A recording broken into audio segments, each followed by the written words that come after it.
Hi, my name is Preman Rajalingam, and I'm the Head of Educational Development and TBL Facilitation here at LKC Medicine. This talk is meant to explain to you why we at LKC Medicine decided on team-based learning as our anchor pedagogy for the first and second years of our 5-year MBBS program. It's titled, Learning at LKC Medicine, Why Team-Based Learning? But before I start making the case why team-based learning, let me tell you a little bit about the context that we have here. A little bit about LKC Medicine. You watched a video earlier describing the collaboration between Imperial College and NTU. Let me tell you a little bit more about the program we have. It's a 5-year MBBS program organized around 3 themes: the scientific basis of medicine, clinical management and patient-centered care, and healthcare delivery and professional standards. Our primary clinical partner is the National Healthcare Group.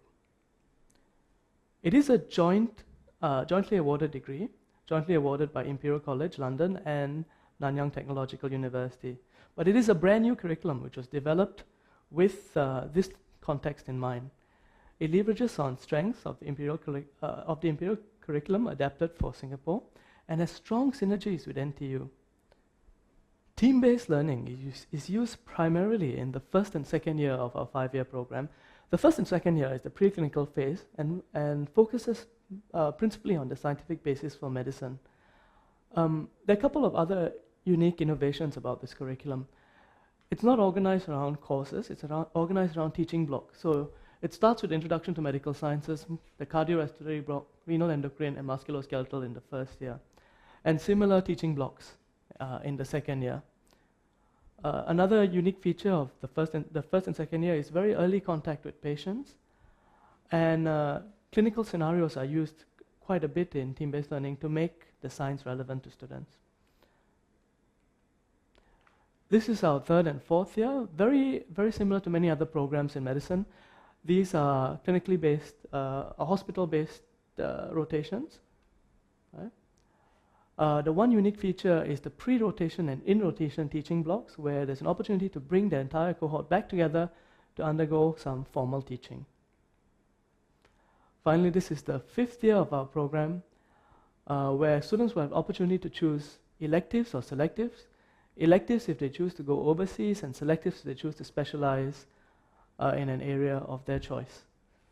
Finally, they sit for the exams in the middle of the year, and they go through a period of rotational doctoring to prepare them for practice as a doctor.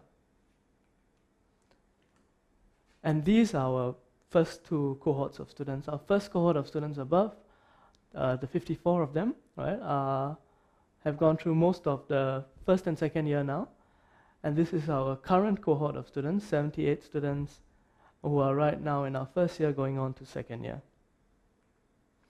So now to the main point of this talk. Why team-based learning at LKC Medicine? Before I start, I'm going to show you a video. Watch the video quite carefully, and I'll ask you a question after. So, what do you think students were doing in the video? Were they A, discussing a lecture, B, doing a test, C, studying for the final exam, or D, having fun? Try to pick the one best answer.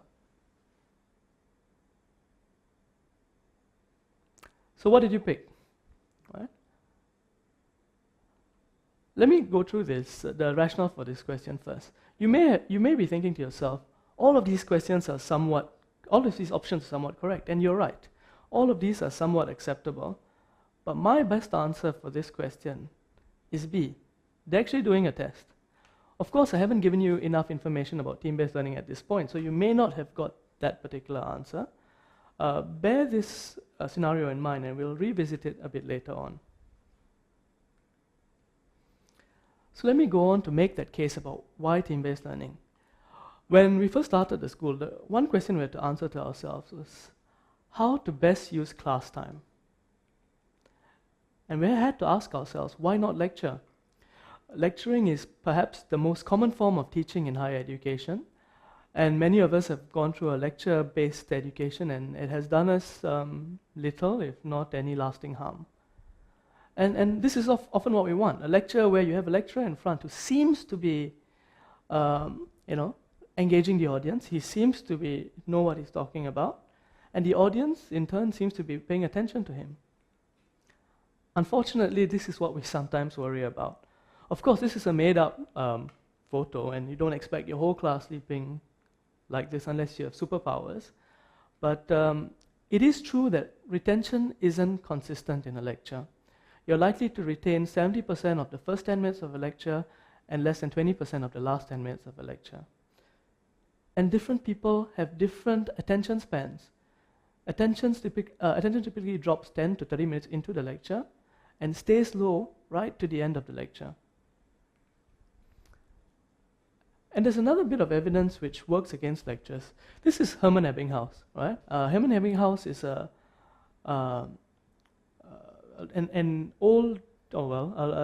German psychologist who lived a long time ago. And he did this interesting study where he got people to memorize unrelated three-letter words, and he tested them over a period of time to see how well they would remember these three-letter words if they were given the information in one go and given time to study that information. He found that after 20 minutes, most people remembered about 60% of what they had learned. And in 2 days, that had dropped to about 30%, right? In a month, that had dropped to about 20%. And this relationship holds true and has been shown to hold true in many different contexts, regardless of the individual. When you're a novice learning information for the first time, and if you learn the information once as presented in a lecture, it's very likely at the end of a month you'll remember less than 20% of it, or about 20% of it. Another thing which we had to think about when thinking about lectures was how long they'd been around. So this is a really old Middle-age painting, right, of the University of Bologna. The University of Bologna, for those of you who don't know, is the oldest continuously operating university in the world right now. If you pay attention to the image, you may notice some interesting things.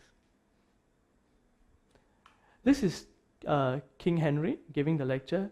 If you look towards the back of the lecture, you may see someone sleeping and some people talking over here and over here.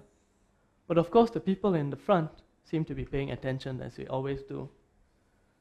So this told us that nothing really changes, despite time moving forward. And lectures are really, really old technology. And actually, students have an option now. In many lecture theatres, this is what you find, an empty lecture hall. And why? Because lectures are recorded. And not just the lectures from your home university, lectures from other universities, sites like Coursera, EDX, right, make information and lectures available quite widely. So we decided very few lectures at LKC Medicine. Instead, we'd use team-based learning, practical sessions, interactive seminars, right, and simulation. And we felt this meant more interaction with faculty, not less. So I've told you that we were not going to lecture, but I haven't quite convinced you how to best use class time. At least we've eliminated lecturing. Let's look at another interesting bit of evidence. This is a 4-year study which involved 2,500 students looking at over 200 US colleges and universities. Right? And they asked themselves one main question: what matters in college? What matters in college at the end of the 4 years? What do you think they found to be the most important source of influence on a student's growth and development? Was it A, student-faculty interactions, quality and time of interactions between student and faculty? B, students' peer group, the people the students would hang out with at the back of the lecture, perhaps have lunch with. C, the students' group work, the group work which is assigned by the faculty or teachers to students in class. Or D, the faculty's responses to teaching or their attitudes to teaching. Once again, think about what your answer is and try to choose one best answer.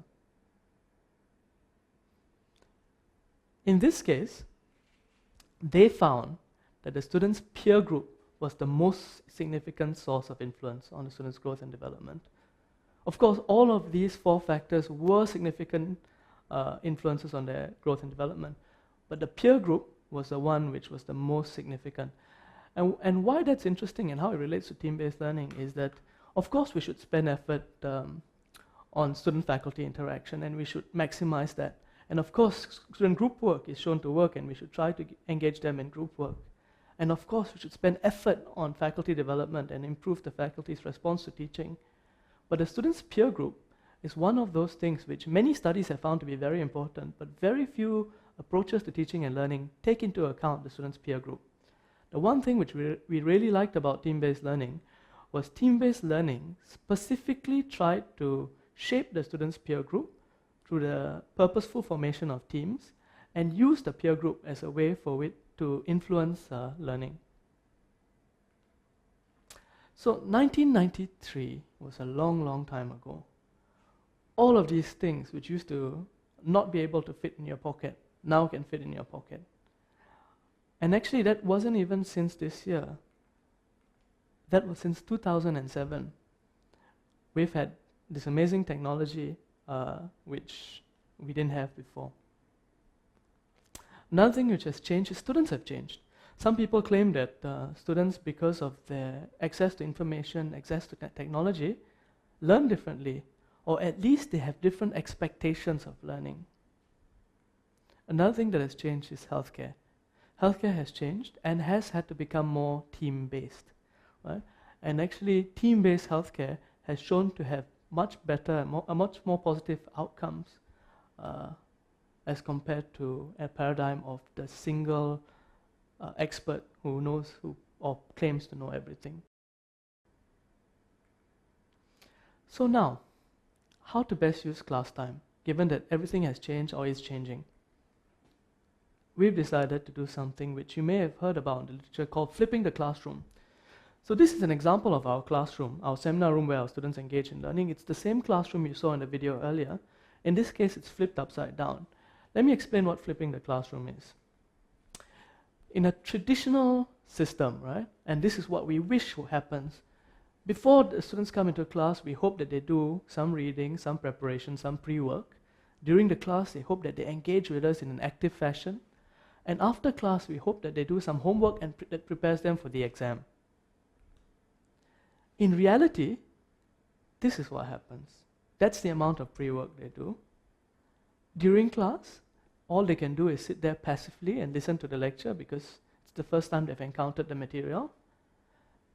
Right? And after class, they have a whole lot of studying to get through to prepare them for the exam. Actually, in reality, they don't do much studying until right before the exam. And that's when most of the hard work gets done. So once again, this is the reality of the time that students devote to each of these activities.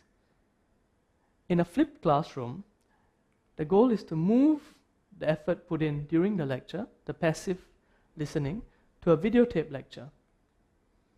The study which happens after, we want to move it to what happens during in the session, the active problem solving. And if students need to revise, it should be a lot less and a lot more consistently just before the exam. So the flipped classroom, students study before class. The same content is covered, the same amount of class time, better retention and learning, and more effective use of the teacher's time. Another way of thinking about this is through Bloom's taxonomy. Bloom's taxonomy is a hierarchy of learning, right? And one way of thinking about it, the lower levels of learning, understanding and remembering, is things that students try to do on their own at home. And the higher levels of learning, applying, analyzing, evaluating, creating, done in class, in teams, with the guidance of an expert. So again, we talked about a flipped classroom, we talked about doing something active in class. What is team-based learning? Team-based learning is a very structured approach to flipping the classroom. It's an approach to flipping the classroom that has been proven to work. Collaborative learning is essential for team-based learning, and it was developed in the 1970s by Larry Michelson, professor of management at the University of Oklahoma. It's recently become very, very popular in the health sciences and medical education, and it's a small group-based instruction strategy that can be used in a large class. which was particularly attractive to us because we need to think about scaling up our teaching approach, our interactive teaching approach, a much larger class. I want to make a very important point. I talked about the flipped classroom, which gets talked about a lot in the literature, and I talked about team-based learning. The team-based learning is a specific example of the flipped classroom, but not everything that is the flipped classroom is an example of team-based learning. Right? For example, you can do a flipped form of the classroom and have students work individually, right? Not in teams. You could do a flipped form of the classroom and not do some of the specific activities which are associated with team-based learning. Team-based learning is a very structured approach, right? And it is a form of the flipped classroom, but again, it is not all flipped classrooms are the form of team-based learning. Okay, now to how team-based learning is done at LKC Medicine. Team-based learning is a sequence of activities, right? And in the next video, we'll go into the detail about what each of these activities are. The only thing I'll say is that in all of the activities that we have, there'll be a TBL facilitator and a content expert present. This is an example of the timetable for the week. At LKC Medicine, students spend an entire day in class doing team-based learning with preparation time for them. So I've highlighted in red here the preparation time for team-based learning, which is just timetable, but they may choose to do the preparation time anytime they like, and the entire day of team-based learning. And team-based learning at LKC Medicine happens twice a week in the first and second year. So in summary, why team-based learning? Better use of faculty time, more interaction with students in class. Students focus on applying complex concepts, not just remembering them. Students learn from team tasks which are too difficult for individuals, and student learns teamwork skills and appropriate team behaviors as well. In the next video, we'll share a little bit more about the various components of team-based learning and how they work in class. Thank you very much.